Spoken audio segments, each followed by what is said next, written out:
The Comanche Healer's Prophecy. A grieving cowboy crosses paths with a mysterious Comanche woman who tells him his fate is tied to an abandoned child, one with golden hair and sad eyes. On a windswept plateau, with a vast expanse of the American West stretched endlessly beneath an indifferent sky, stood Alara. She was just 13 years old, yet her eyes held the weary resignation of a woman twice her age, reflecting the desolate landscape that mirrored her soul. Barefoot, despite the biting chill that promised an early winter, she clutched a single, rotten apple to her chest, its bruised flesh offering a morbid comfort in its own decay. The wind, a mournful lament, whipped strands of her tangled, dirt-streaked hair across her face, stinging her eyes with dust and the grit of a life lived on the fringes of existence. Every breath was a frosty plume, a fragile sign of life in a world that seemed determined to snuff it out. Wagons, laden with families heading west in search of a new beginning, rumbled past her, their occupants bundled in thick cloaks, their faces turned away, their gazes fixed on horizons that did not include a shivering girl and her putrid fruit. No one stopped. No one even slowed. Each passing vehicle was a fresh confirmation of her invisibility, a stark reminder that in the grand tapestry of human endeavor, her thread was deemed too frayed, too insignificant to mend.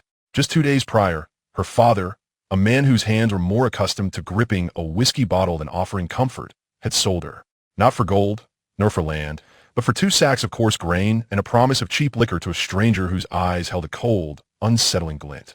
The transaction had been swift, brutal in its indifference. Alara had stood by, silent and numb, as if her very being had been reduced to a commodity, her worth measured in bushels. But as the sun dipped below the horizon, casting long, menacing shadows across the prairie, something within her fractured. The instinct for survival, long dormant under the weight of despair, ignited. She ran. She ran through the night, the unfamiliar landscape a blur of dark shapes, propelled by a primal fear and a desperate, fragile hope for a different fate. Her bare feet, already raw and blistered, bled against the unforgiving earth, but the pain was a distant echo compared to the terror that spurred her onward. She did not know where she was going, only that she had to escape the grasping hands of a future she refused to accept. The memory of her mother, long gone, a faint whisper in the wind, spurred her steps. Her mother, who had once spun tales of Comanche healer, a woman of great wisdom and power, who lived deep in the sacred lands, a place where the earth itself breathed with ancient magic. It was a child's fantasy, a desperate clinging to a ghost of a hope, but it was all she had. The sun had risen, a pale, anemic disk in a sky the color of slate, revealing a world still locked in the grip of the pre-winter chill. The sparse trees, skeletal against the horizon, offered no shelter, only the promise of more biting wind. Her stomach gnawed at itself, a hollow ache that had become a constant companion. The rotten apple, her sole possession, was an ironic testament to her plight, a symbol of a world that offered only meager, spoiled sustenance. She had stumbled onto this desolate stretch of road, a ribbon of dirt that seemed to lead nowhere and everywhere all at once, and collapsed by its edge, her strength finally failing. The weariness in her bones was profound, a deep exhaustion that seeped into her very soul. Each breath was an effort, each movement a Herculean task. Her mind, once sharp and quick, was now a fog of hunger, cold, and a bone-deep weariness that threatened to consume her entirely. She wondered, with a chilling clarity that transcended her young age, if this was how it ended. Alone, forgotten, dissolving into the vast, indifferent wilderness. A shiver, more from dread than cold, coursed through her as the light began to fade once more, painting the western sky in hues of bruised purples and grays. The air grew sharper, biting at her exposed skin, raising goosebumps that stood out starkly on her pale arms. Her fingers, stiff with cold, tightened their grip on the apple, as if its presence could somehow ward off the encroaching darkness. She closed her eyes, tried to conjure a memory of warmth, of a gentle touch, of anything that wasn't the biting wind and the endless, crushing loneliness. But her mind offered only bleak images. Her father's vacant stare, the stranger's calculating eyes, the endless, unforgiving road. Her hope, once a tiny flickering flame, now seemed on the verge of extinguishing entirely, leaving her in complete and utter darkness. She didn't notice the horse, a powerful roan, standing silhouetted against the dying light, its breath pluming in the frigid air. She didn't hear the soft thud of hooves on the frozen ground, or the creak of worn leather. Her world had shrunk to the cold ground beneath her, the thrumming pain in her feet, and the desperate rhythm of her own weakening heart. Her head, heavy with exhaustion, slumped against her knees. A single tear, cold and crystalline, traced a path down her dirt-smudged cheek, a silent testament to a sorrow too profound for words. The rotten apple slipped from her grasp, rolling a few inches into the dust before coming to rest. But as the last sliver of the sun dipped below the horizon, casting the world in a brief, ethereal glow, a shadow detached itself from the silhouette of the horse. A man, tall and broad-shouldered, had dismounted. He stood for a long moment, watching her, his presence a quiet, unassuming force in the vast, empty landscape. He had seen enough. The small, huddled form, the worn dress, the bare feet in the snow, the discarded, rotten apple. It spoke volumes of a desperation he knew all too well. His gaze, though distant, held a depth of compassion that promised something different, something unexpected, in a world that had offered Alara only cruelty and neglect. He took a slow, measured breath, the cold air filling his lungs, and then, with deliberate steps, began to approach. A faint rustle of dry grass, then the soft crunch of a boot on frozen earth, finally registered in Alara's dulled senses. Her head snapped up, her eyes, wide with a familiar terror, scanning the darkening landscape. It was then she saw him. Not a fleeting shadow, not a passing wagon, but a man, standing a few paces away, his silhouette broad and imposing against the bruised twilight sky. He was tall, dressed in worn, practical clothes, with a wide-brimmed hat pulled low, obscuring his face in shadow. His posture was still, watchful, yet lacked the menace she had come to expect from men. There was an unexpected gentleness in his stillness, a quiet presence that didn't demand, didn't threaten. He spoke, his voice a low rumble, surprisingly warm in the frigid air. "You don't look like you belong out here in this storm, little one. It's going to get much colder tonight. May I help you find shelter?" His words were simple, devoid of judgment or pressure, yet they held an immense weight in their quiet sincerity. He didn't offer charity. He offered help, a distinction that resonated deeply within her beleaguered spirit. Alara stared, her mind a whirlwind of ingrained fear and a flicker of something she dared not name. Her instincts screamed at her to run, to vanish into the gathering gloom as she had done countless times before. Every interaction with an adult since her mother's passing had been a transaction, a demand, or cruelty. This man, however, offered an open hand, a question, not an order. Her throat was tight, parched from hours of unquenchable thirst, but she managed to croak out, I have nowhere to go." Her voice was a raw whisper, barely audible above the rising wind. She hugged herself tighter, trying to ward off the insidious cold that had seeped into her very bones. The man didn't move closer, didn't press. He simply stood, a patient figure in the encroaching darkness. "It's a long way to any town," he said, his voice still even, "and this cold will bite clean through you before morning. I have a ranch not far from here. It's warm, and there's food. You don't have to tell me anything, not a word. Just shelter." He paused, then added, almost as an afterthought, "You look half frozen. My coat is warm." A flicker of something akin to relief, or perhaps just quiet understanding, crossed his face, though his expression remained unreadable in the dim light. He turned slowly, retrieving a thick, wool blanket from his saddlebag.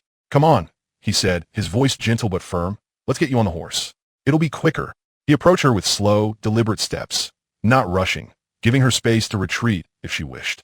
When he reached her, he didn't touch her directly. Instead, he knelt down, carefully wrapping the blanket around her shivering shoulders, tucking it snugly. The wool was rough but surprisingly soft against her chapped skin, and the sudden warmth was a shock, bringing a faint tremor to her exhausted limbs. It was a simple act, yet it carried an immense weight of unexpected kindness. He then stood and offered his hand, palm up, in an unspoken invitation to mount the horse. She looked at his hand, then at his face, still shadowed by his hat. There was no demand in his eyes, only a quiet patience. Slowly, tentatively, she reached out, her small, cold fingers brushing against his. His hand was large, calloused, but surprisingly gentle. He helped her onto the saddle, steadying her as she clumsily swung her leg over. The horse, a sturdy, calm creature, stood unmoving, its warmth radiating through the blanket and into her aching body. He then mounted behind her, his presence a comforting shield against the biting wind. He didn't hold her, didn't even touch her beyond the initial steadying. His arms were on either side of her, holding the reins, creating a small, safe space. The ride was quiet, save for the rhythmic creak of the saddle and the horse's steady breathing. The darkness deepened, the stars beginning to pierce the inky blackness above.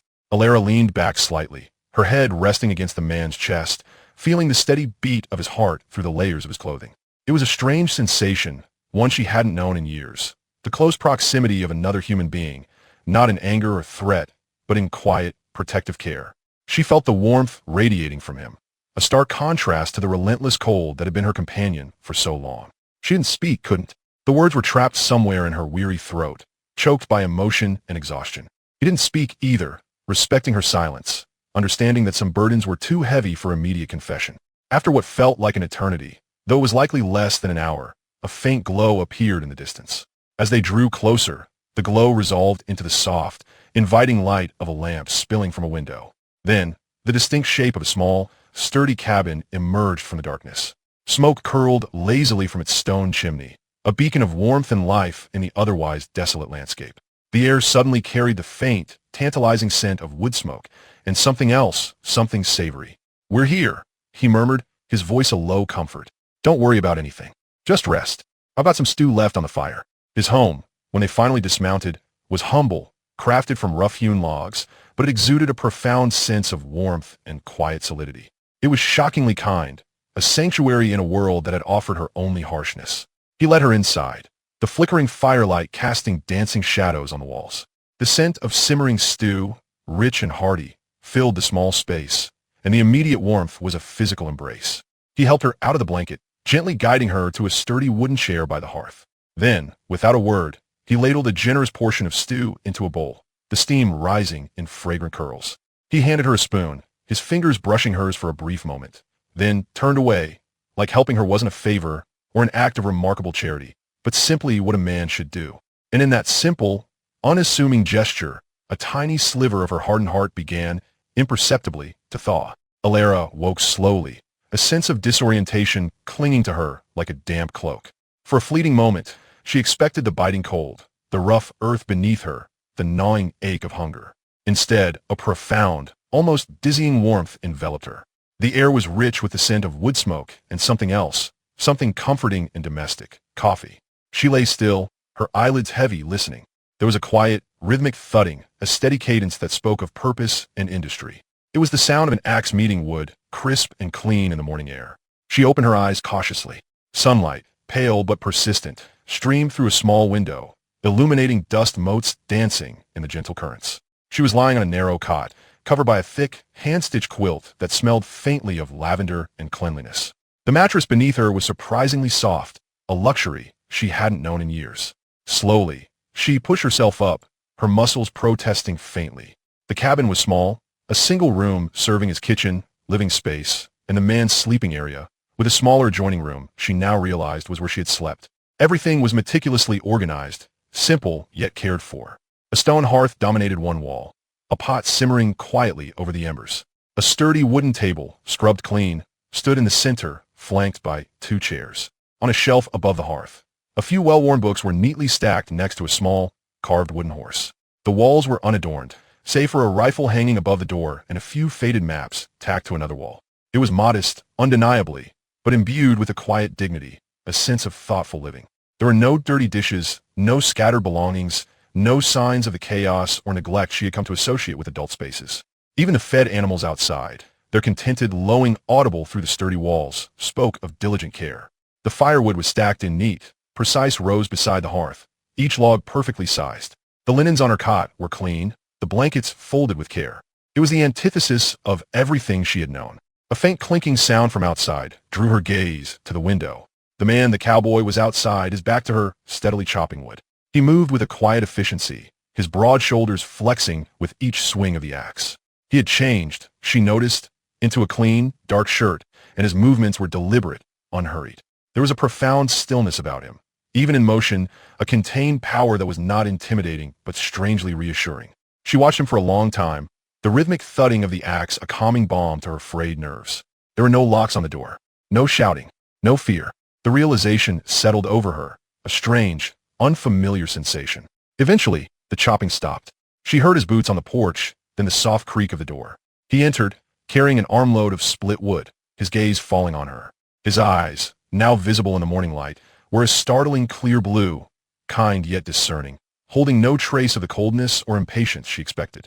"You're awake," he said, his voice as quiet and even as it had been the night before. He didn't ask how she felt, didn't demand an explanation. He simply stated a fact, leaving the space open for her response, or lack thereof. He set the wood down by the hearth, then turned to the simmering pot, ladling some coffee into a mug. "There's fresh coffee, and I warmed up some of the stew from last night. Eat what you can." He placed the steaming mug on the table, then moved to the small wash basin by the door, splashing water on his face. I'm heading out to check the fence line. Be gone most of the day. He picked up his hat from a peg by the door, paused, and then looked at her again. If you want to leave, the trail's that way, he said, gesturing vaguely towards the window. It leads to the road. If not, there's a spare room, and you're welcome to stay. He didn't press her for an answer, didn't even wait for a nod. He simply walked out, the door closing softly behind him, leaving her alone in the quiet warmth of the cabin. His words hung in the air, echoing with an unexpected freedom. If you want to leave, if not, you're welcome to stay. The choice was hers completely, utterly her own. It was a concept so alien to her recent existence that it almost brought tears to her eyes. She felt a cautious curiosity unfurl within her. What kind of man offered such unconditional sanctuary? Slowly, tentatively, Alara got up. Her feet, though still tender, felt significantly better than they had the previous night. She walked to the table, her hand trembling slightly as she reached for the warm mug. The coffee was strong, bitter, but the heat of it spread through her, chasing away the last remnants of the night's chill. She ate the stew, savoring each spoonful, the warmth and nourishment of balm to her empty stomach. As she ate, her gaze drifted around the cabin once more. She noticed a worn, but clean, scarf draped over the back of a chair, clearly left for her. Next to the door, a pair of slightly too large but sturdy boots had been placed, clean and ready for wear. Small gestures, yet they spoke volumes of his quiet thoughtfulness. After she finished eating, a strange urge overcame her. She looked around the cabin at its orderly simplicity and felt a desire to contribute, to somehow repay the kindness she had been shown. Hesitantly, she began to tidy the few dishes, washing them in the basin with the remaining warm water. Then, she noticed a small pile of vegetables on the counter, ready for chopping. Without a moment's thought, she picked up a knife and began to prepare them, her movements a little clumsy at first, then finding a rhythm she remembered from watching her mother. The quiet hum of domesticity filled the cabin, a stark contrast to the desolate silence of the outside world. As she worked, a fragile sense of belonging began to unfurl within her, like a tightly furled bud slowly opening to the sun. There were no locks on the door, no shouting, no fear. And for the first time in a very long time, Alara felt something akin to peace, a quiet, profound stillness that settled deep in her soul. She chose to stay.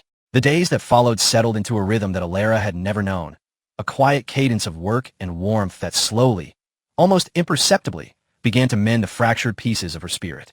The rancher, whose name she still did not know and he had not offered, maintained his respectful distance, a constant, reassuring presence without ever being intrusive. He was a man of few words, but his actions spoke volumes. Each morning, he would leave for the fence lines or to tend to his small herd of cattle, always returning by dusk, bringing with him the scent of pine and honest labor. He never questioned her past, never pried into the pain that still clung to her like a shroud. This unspoken understanding was a profound relief, allowing her to exist without the constant fear of judgment or the need to fabricate a story. Alara, for her part, found a quiet purpose in contributing to the household. She continued to wake before dawn, drawn by an innate desire to reciprocate the kindness shown to her. She learned to stoke the fire, the dance of sparks fascinating her. She tended to the small vegetable patch, pulling weeds with meticulous care, finding a strange satisfaction in the contact with the earth. The cabin, once merely a shelter, was slowly becoming a haven, each scrubbed floorboard, each neatly folded blanket, a testament to her nascent sense of belonging. She learned to knead dough for bread, her small hands growing strong with the rhythmic work, and the aroma of baking bread filling the small space became a comforting, everyday miracle. She would sometimes catch him watching her from the doorway, a flicker of something she couldn't quite decipher in his clear blue eyes. But he would always turn away quickly, his silence unbroken. Yet, his gaze held no threat, only a quiet observation, and she found herself strangely comforted by it.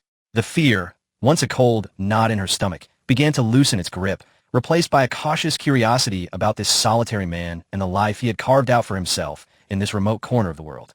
One afternoon, a storm gathered on the horizon, the sky turning a bruised purple that promised a harsh winter. The wind howled, rattling the windows, and the temperature plummeted. The rancher returned earlier than usual, his coat dusted with a fine layer of snow. As he stomped the snow from his boots by the door, he looked at Alara, who was stirring a pot of simmering soup on the hearth. "Storm's coming in fierce," he said, his voice a little gruffer than usual from the cold. "Best to batten down. Might be snowed in for a few days." He moved to the window, gazing out at the rapidly falling flakes. "You ever been snowed in, little one?" Alara shook her head, her gaze fixed on the dancing flames in the hearth. Her life on the road had been one of constant movement, never settling long enough for the seasons to fully embrace her. He began to gather extra firewood, stacking it high beside the hearth. The simple act of preparing for the storm, of facing the elements with a quiet resilience, fascinated her. There was an unspoken strength in him, a steadying presence that made even the fury of the gathering storm seem less daunting. Later that evening, as the snow piled against the windows, transforming the world outside into a soft, white blanket, they sat by the fire. The only sound was the crackle of the flames and the moan of the wind. He was carving a small wooden horse, his large hands surprisingly dexterous, the knife precise and sure. Alara watched him, captivated by the way the wood slowly yielded to his touch, transforming into something beautiful. "My mother used to tell me stories," she said, her voice soft, barely audible above the storm, breaking the long silence that often settled between them. She surprised herself with the confession, the words tumbling out before she could second-guess them. He paused his carving, his blue eyes meeting hers. He waited, patiently, not urging her, simply listening. She told me about a Comanche healer," Alara continued, her voice gaining a little strength. "A woman who lived far away, deep in the sacred lands. My mother said she could heal anything, even a broken spirit. She said if I ever got lost, if I ever needed help, to find her." She felt a strange lightness as she spoke, as if releasing a long-held secret into the warm air of the cabin. A shadow, fleeting and unreadable, crossed the man's face. He put down the carving knife. "The Comanche lands are vast," he said slowly, his voice laced with an unexpected melancholy. "And their healers are not easily found, little one. They are a private people." He picked up the carving again, but his movements were less fluid, a subtle tension in his broad shoulders. Alara felt a pang of disappointment. She had hoped for more, perhaps a confirmation of her mother's tales, a thread of hope to cling to. Yet, his response wasn't dismissive, merely realistic.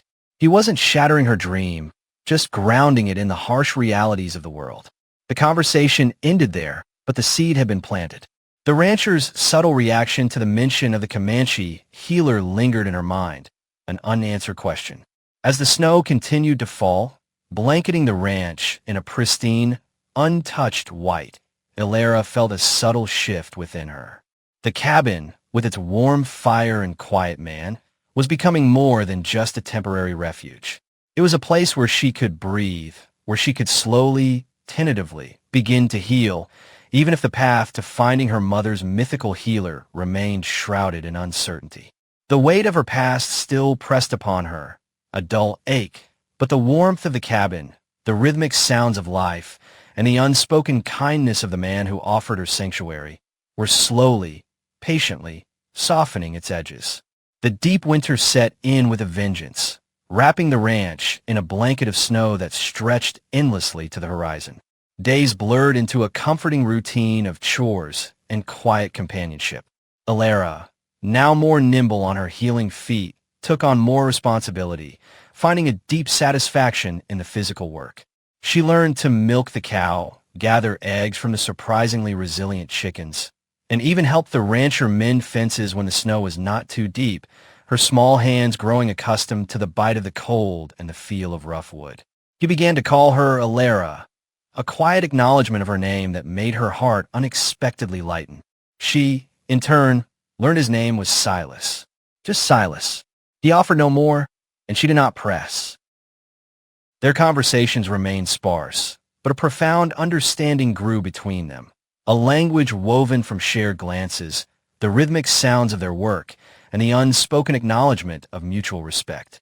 Alara found herself observing Silas more closely, noticing the quiet strength in his hands as he repaired a broken tool, the way his eyes crinkled at the corners when a small calf gambled in the snow, or the almost imperceptible sigh he would let out after a long day's work.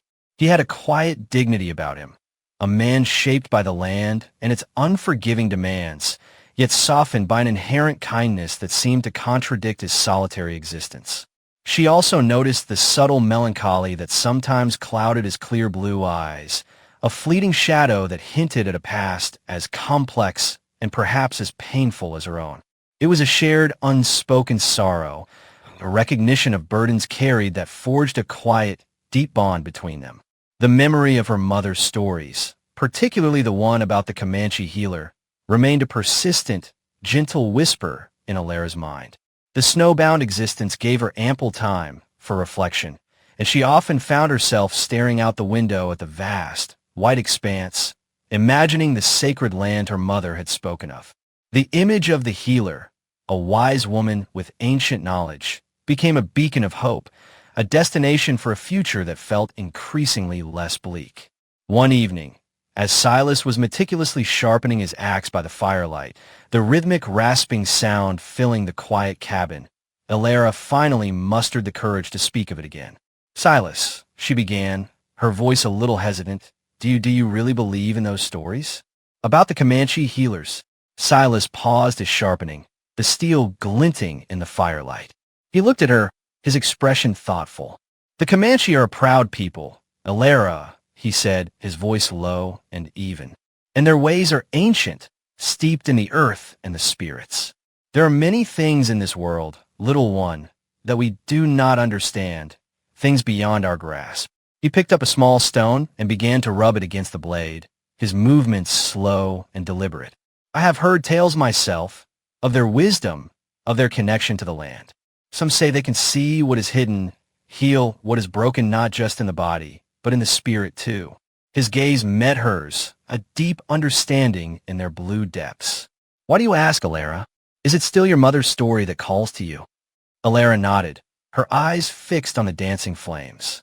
"Yes," she said she knew one. A woman who could heal anything. She hesitated, then continued, her voice barely a whisper. "My spirit feels broken, Silas. I feel incomplete, as if a part of me is missing." The admission, raw and vulnerable, hung in the air between them. Silas put down the axe, his attention now fully on her. He reached for the wooden horse he had been carving days ago, still unfinished, and began to smooth a rough edge with his thumb. "Healing takes time, Elara," he said, his voice soft. "And sometimes it takes more than just medicine. Sometimes it takes finding a purpose, or finding what you lost." He looked at the small wooden horse in his hand, then offered it to her. "This is for you, a small token, to remind you that even from rough wood, something beautiful can emerge, given time and care." Elara took the carving, her fingers tracing the smooth lines of the horse's mane. It was a simple gift, yet it filled her with a profound sense of warmth, a tangible symbol of his unspoken care.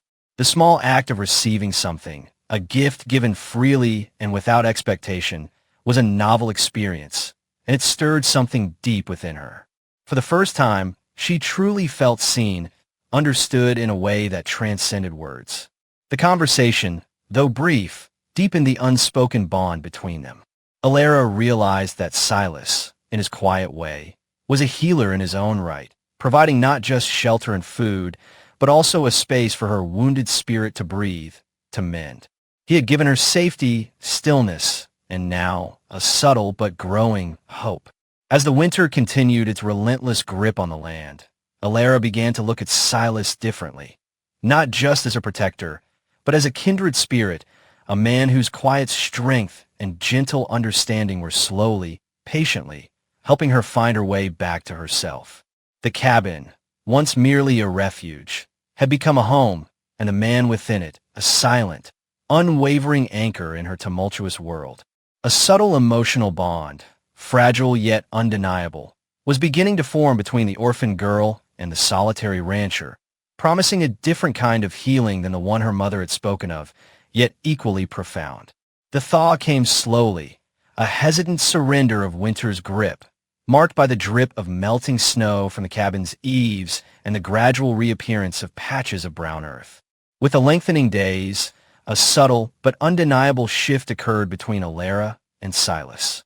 The quiet understanding that had formed between them began to deepen, blossoming into a tender connection that transcended their disparate pasts. They worked side by side, mending winter-damaged fences, preparing the soil for planting, their movements synchronized, their silences comfortable. He taught her how to handle a hammer, how to distinguish between different types of wood, and how to read the subtle signs of the changing seasons in the flight of birds or the scent carried on the wind.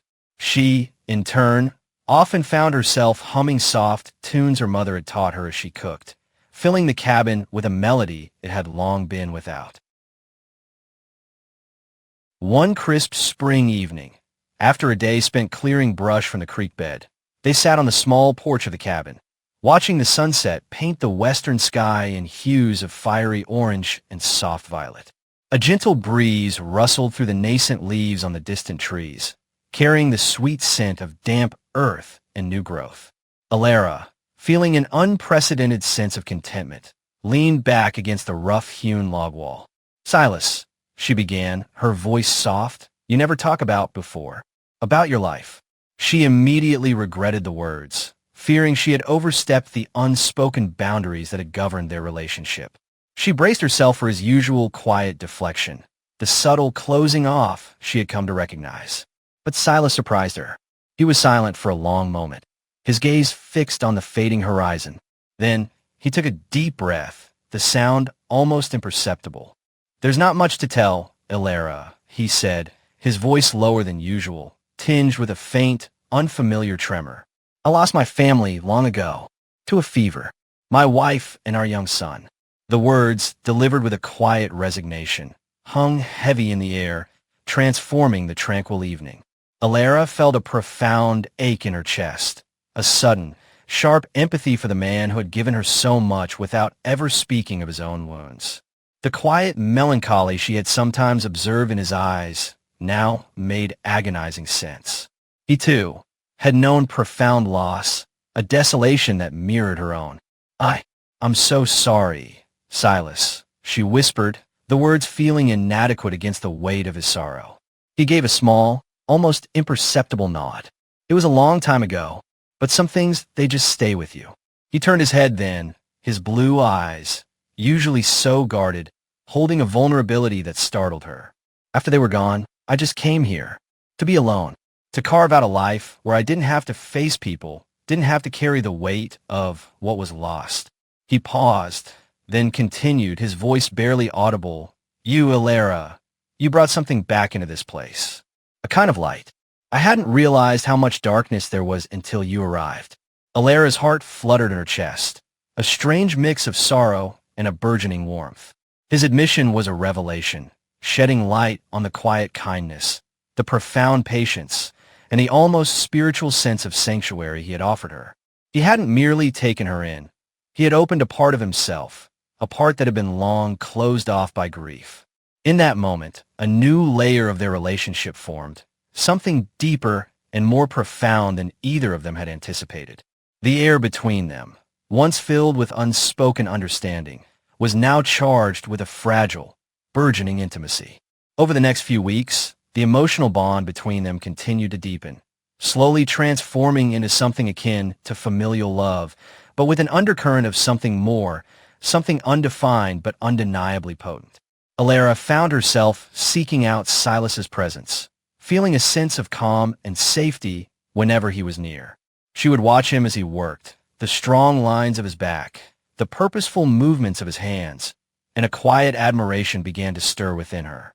He, in turn, began to show her small, subtle affections, a hand resting briefly on her shoulder as he passed, a quiet smile that reached his eyes when she mastered a new task, a lingering gaze that held a depth of warmth she had never known.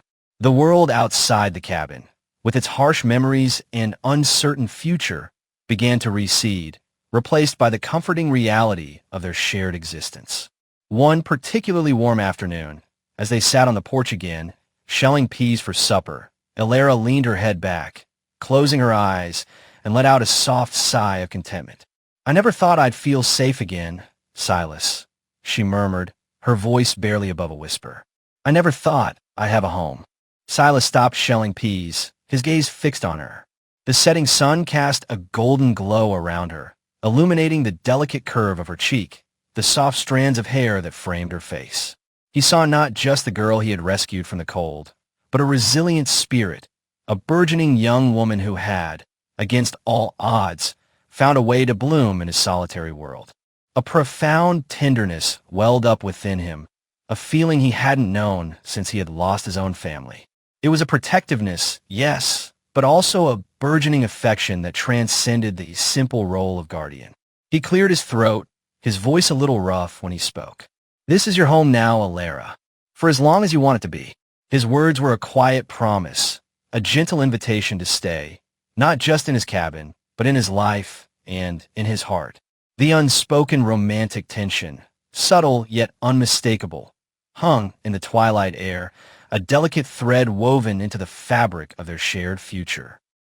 The summer unfolded, painting the plains in shades of vibrant green and gold, and with each passing day, the bond between Alara and Silas deepened, transforming their quiet sanctuary into a place brimming with unspoken affection and a profound sense of belonging. The memories of her past, once a constant, gnawing pain, began to recede, not erased, but softened, like sharp edges worn smooth by the relentless flow of a river. The rotten apple she had clutched that frigid day felt like a relic from another lifetime, a distant echo of a girl she barely recognized. Silas, in his quiet, unwavering presence, had been the balm for her wounded spirit. He showed her not just how to survive, but how to live, how to find joy in the simple rhythms of the ranch, and how to trust again. One scorching afternoon, a group of riders appeared on the distant horizon, kicking up a plume of dust that billowed against the azure sky.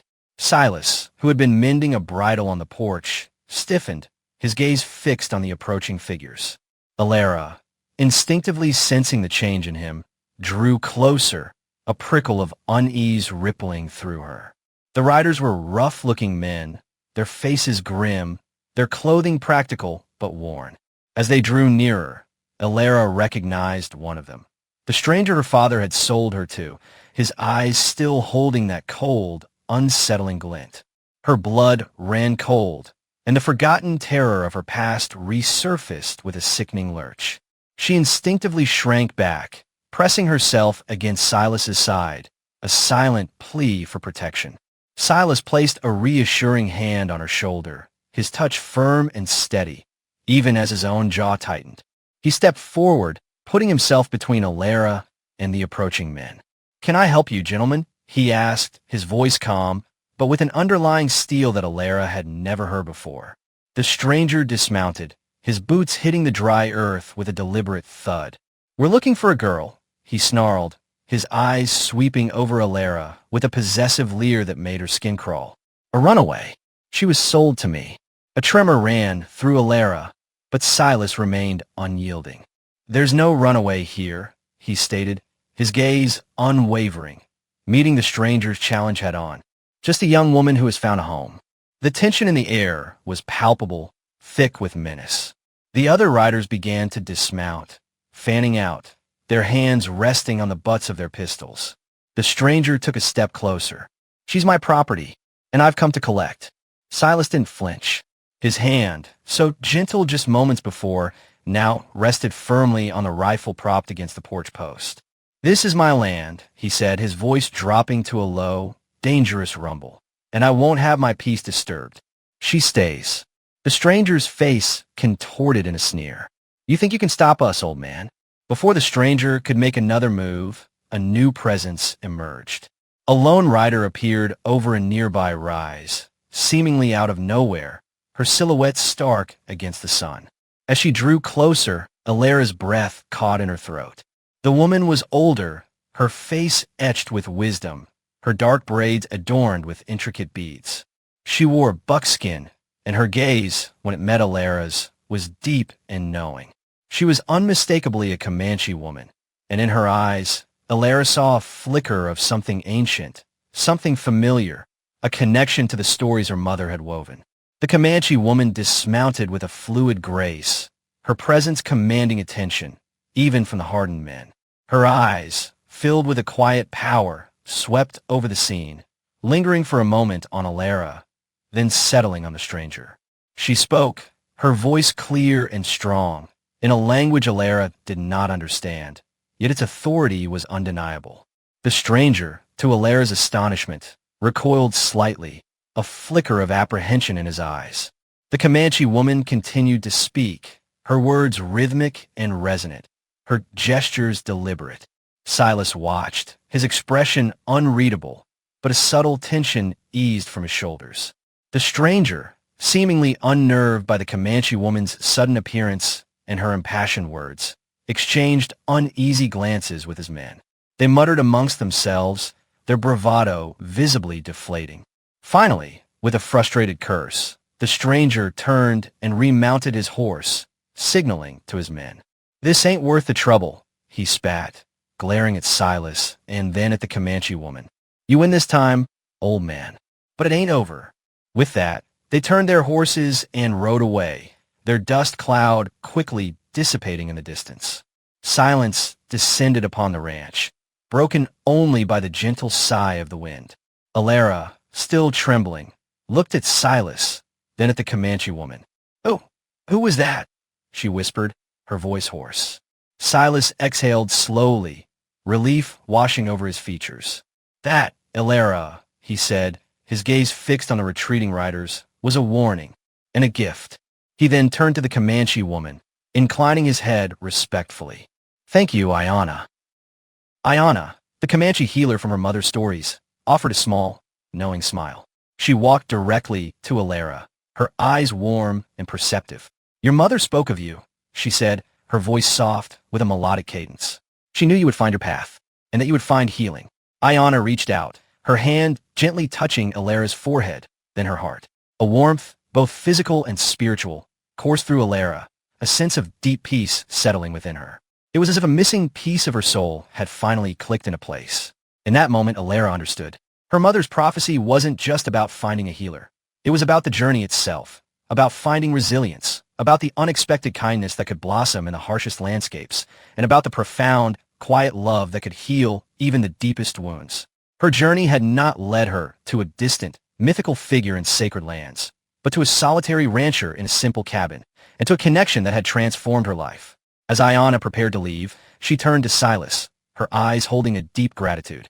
"You have done well, Silas," she said, her voice resonant. "You have given this child a home and a chance to truly live."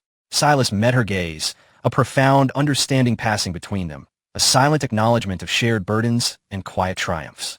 With the threat vanquished and the prophecy fulfilled in an unexpected way, life at the ranch settled into a new, deeper harmony. Alara, no longer haunted by the specters of her past, embraced her present with a joyful heart. The love between her and Silas, a love born of shared pain and quiet devotion, blossomed into a profound, enduring connection. He was no longer just a rescuer. He was her anchor, her family, and the quiet, unwavering love of her life. The Comanche healer's prophecy had not led her to a miraculous cure, but to something far more precious: redemption, healing, and a love that had transformed her life from tragedy to a beautiful, enduring testament to the power of human connection. The ranch, once a place of solitude, was now a vibrant home, filled with laughter, the warmth of shared meals, and the profound, quiet happiness of a new family found.